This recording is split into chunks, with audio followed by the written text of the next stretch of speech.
अब हम बात करेंगे effect of translation and translation matrix. Translation क्या होता है? जब रे सेम मीडिया में मूव करती है, ठीक है। रिफ्रैक्टिव इंडेक्स पॉज इसका क्या है? म्यू, और this is the optical axis, principal axis, axis of system.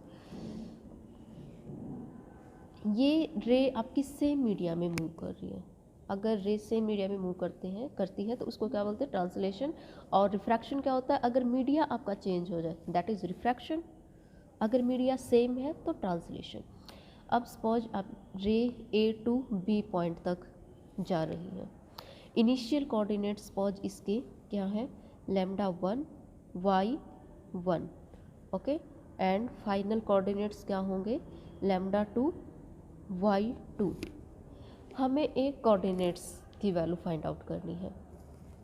Means जब रे आपकी पॉइंट्स ए से बी तक जाती है तो हमें ये देखना है कि इसी कोऑर्डिनेट्स में कुछ चेंज होता है या वो सेम रहते हैं, या चेंज होता है तो क्या चेंज होता है। ओके, इफेक्ट ऑफ ट्रांसलेशन हमें फाइंड आउट करना है। सो हमें क्या करना है? फाइनल एंड इनिशियल कोऑर्डिनेट्स में रिलेशन फाइंड आउट करना है। What is the relation between final and initial coordinates? This point is purge P Q, and this is the x-axis. For this distance is capital D, and this is y1, okay, and this is y2। Second coordinate तो y1 and y2 हो गया। अब यहाँ हम एक parallel line draw करते हैं principal axis के। ये suppose this is the C point. C Q किसके इक्वल होगी? y1 के इक्वल होगी। चलो हम देख लेते हैं। इसके ये एंगल क्या होगा?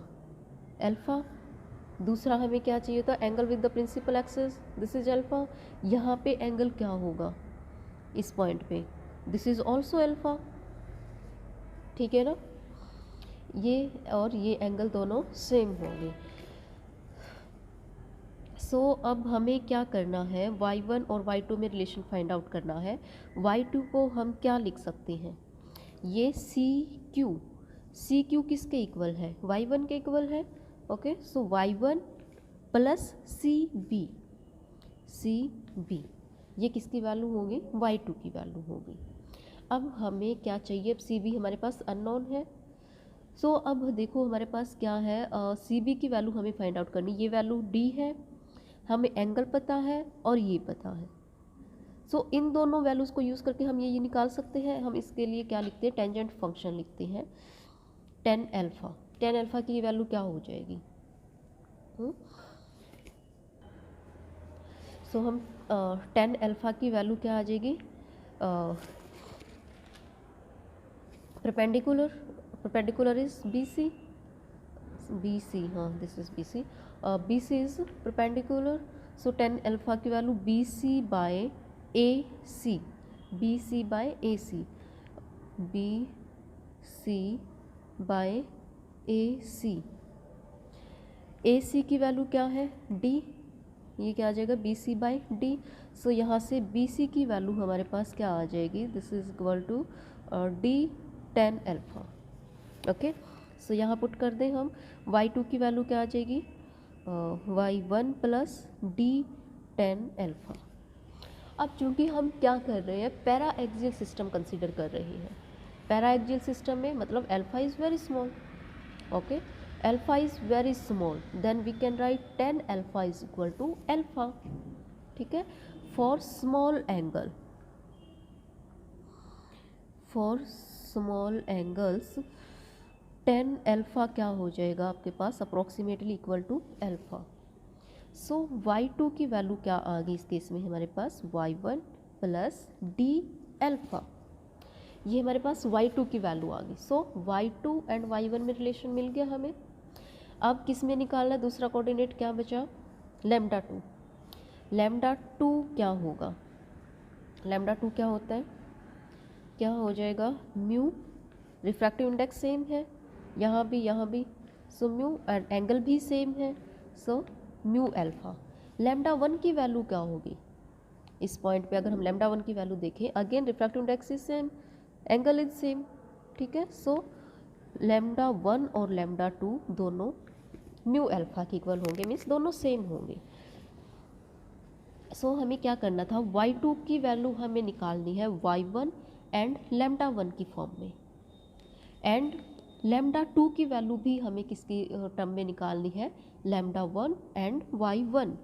सो इसको लैम्डा 2 को हम ऐसे लिख सकते हैं, लैम्डा 1 इसका मल्टीप्लायर क्या है 1, ओके, प्लस y1 इंटू में 0, ये लिख सकते हैं, ठीक है। एक इक्वेशन ये बन गई हमारे पास, suppose this is equation 1।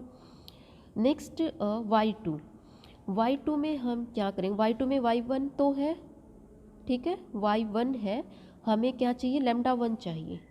Lambda 1 या लैम्डा 1 लैम्डा 2 दोनों सेम, लैम्डा 1 की वैल्यू क्या है, म्यू अल्फा, अल्फा हमारे पास है, हम क्या करेंगे, इसको म्यू से मल्टीप्लाई एंड डिवाइड कर देंगे। सो हमें यहाँ पे क्या मिल जाएगा, ये y1 प्लस डी, ये म्यू अल्फा किसके इक्वल हो जाएगा, लैम्डा 1, ठीक है, and this is by sorry हम अल्फा गिवन है, म्यू से मल्टीप्लाई डिवाइड कर रहे थे, this is mu. So this is equation 2।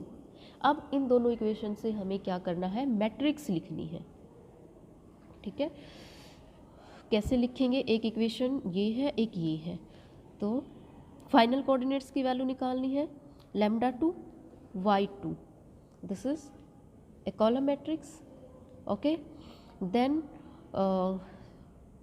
Lambda 1 की वैल्यू क्या है, फ्रॉम फर्स्ट इक्वेशन लैम्डा 1 की क्या कोऑर्डिनेट है 1, ओके, एंड y1 की क्या वैल्यू है 0। अब सेकेंड इक्वेशन पे आ जाइए, लैम्डा 1 के नीचे लैम्डा 1 ही लिखना है, y1 के नीचे y1 ही लिखना है। सो ये लैम्डा 1 की वैल्यू हमने पुट की थी, यहाँ लैम्डा 1 की वैल्यू क्या है, इसका कोफिशिएंट क्या है, इनके कोफिशिएंट्स हमने लिखने होते हैं। लैम्डा 1 का कोफिशिएंट क्या है, d by mu, and y1 का कोफिशिएंट क्या है इस इक्वेशन में, दिस इज 1, ओके। अब किसकी वैल्यूज है, किसके कोफिशिएंट्स हैं ये, पहले किसकी वैल्यू लिखी है, लैम्डा 1 का कोफिशिएंट लिखा है, देन y1 का कोफिशिएंट लिखा है। सो इन दोनों इक्वेशंस को हम मैट्रिक्स की फॉर्म में ऐसे लिख सकते हैं। शायद आप लोगों ने पहले 12th क्लास में ऐसे पहले जो भी है इक्वेशन से मैट्रिक्स कैसे लिखते हैं आप लोगों ने पढ़ा होगा। इक्वेशन 1 एंड 2 हमारे पास आगे, इसके बाद हम करेंगे रिफ्रैक्शन, इफेक्ट ऑफ रिफ्रैक्शन। दोनों ही केसेस में हमें करना क्या है, जब भी हम इफेक्ट निकाल रहे हैं मैट्रिक्स मेथड यूज़ करके, रिफ्रैक्शन का या ट्रांसलेशन का जो भी, उसमें हमें फाइनल और इनिशियल कोऑर्डिनेट्स में रिलेशन फाइंड आउट करना है।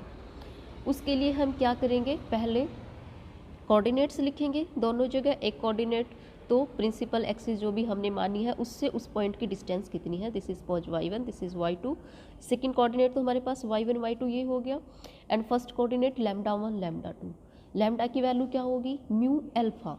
अब म्यू की वैल्यू, म्यू मतलब रिफ्रैक्टिव इंडेक्स हमारे पास म्यू है, और एंगल हमारे पास क्या है, ये अल्फा है। दोनों ही केसेस में सेम होगा, जैसे ये स्ट्रेट लाइन है, ये पैरेलल है, this is alpha, okay, this is also alpha. So angle दोनों केस में सेम है, तो लैम्डा की रिफ्रैक्टिव इंडेक्स भी सेम है, अल्फा भी सेम है, तो लैम्डा की वैल्यू लैम्डा 1 लैम्डा 2 जो भी है दोनों ही सेम होंगे। सो दो इक्वेशन हमारे पास आ गई है, लैम्डा 2 देन y2। अब जिस तरीके से हमने इसको लिखा, अगर हमने y2 पहले लिख लिया, लैम्डा 2 बाद में लिखा, इनको इंटरचेंज अगर कर दे तो यहाँ भी इंटरचेंज हो जाएगा और ये रो भी इंटरचेंज हो जाएंगी। सो इस चीज़ पे ध्यान रखना, लैम्डा 2 अगर पहले लिखा है तो यहाँ भी लैम्डा 1 ऊपर आएगा, y2 नीचे है तो y1 नीचे ही आएगा। लैम्डा 2 ऊपर है तो पहले हम क्या कर रहे हैं, लैम्डा 1 की वैल्यू ये लिख रहे हैं, लैम्डा 1 की वैल्यू फर्स्ट इक्वेशन में क्या थी 1, इसमें y1 की वैल्यू 0, एंड यहाँ पे लैम्डा 1 की value d by mu and y1 की वैल्यू 1। सो और जब भी हम इफेक्ट ऑफ ट्रांसलेशन या रिफ्रैक्शन जो भी निकाले, उस केस में क्या होता है कि जो आपकी ये मैट्रिक्स होती है, ये फाइनल कोऑर्डिनेट्स है, इनिशियल कोऑर्डिनेट्स है, ये मैट्रिक्स क्या रिप्रेजेंट कर रहे हैं, relation between the first and initial and final coordinates. Okay, so we can call this matrices as translation matrix. This matrix represent the translation matrix. और इसका जब डिटर्मिनेंट हम निकालेंगे, ट्रांसलेशन मैट्रिक्स हो या रिफ्रैक्शन मैट्रिक्स हो, हमेशा 1 के इक्वल आएगा। कैसे निकालते हैं? 1 into 1 minus this into this, 0 आ जाएगा। So this is equal to 1। So determinant हमेशा ही इसका 0 आएगा and this matrix represent the effect of translation. Okay.